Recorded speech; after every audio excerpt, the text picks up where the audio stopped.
everybody, Dr. Craig Isley with Limitless Physical Therapy, and I know we're all working on getting back in shape with everything that's going on. One of the best, most popular activities out there is, of course, running. So one of the things I want to really touch on today is after a run, what are some good stretches you can do to keep your body loose and just help prime your body for a quick recovery before that next run. So 3 areas that I'm going to touch on today is the quads, the hamstrings, and the calf muscles. Those are some muscles that have a tendency to get worked pretty good while we are running, and a couple quick little stretches that you should incorporate in after your runs. Keep your body nice and loose. So first one, we're talking quads. So a couple things real quick with stretching is I want to make sure that when you're doing your stretching, it's a nice, light, moderate stretch. I like a 30 to 60 second hold on those stretches, specifically for post-run stretches. Not necessarily using those stretches to further elongate those muscles, but take those muscles through full range of motion for a fast recovery. So, favorite quad stretch here, use a wall or something for a little bit of balance.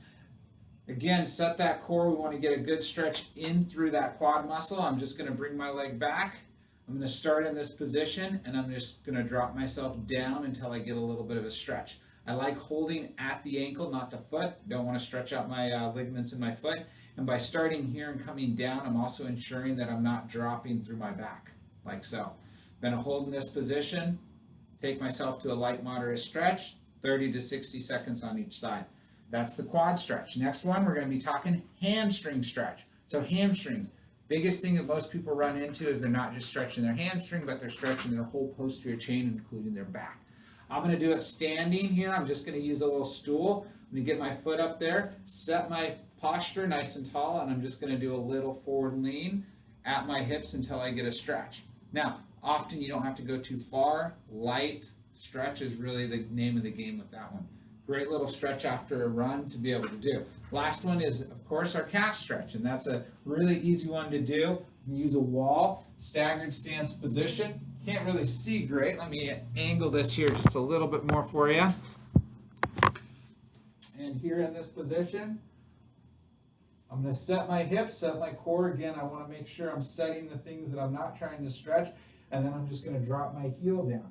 If I want to get a little lower stretch in the calf, I can bend my knee, and I'm going to bring it down into the soleus and the Achilles just a little bit more. Again, nice light stretch on that. 30, 60 seconds is a good goal for that. Keep the stretching nice and light. Definitely jump over and check out my other video on warm-ups to do before your run. And start getting out there. Happy running, and look forward to seeing you for any of your injury needs. Craig Isley with Limitless Physical Therapy.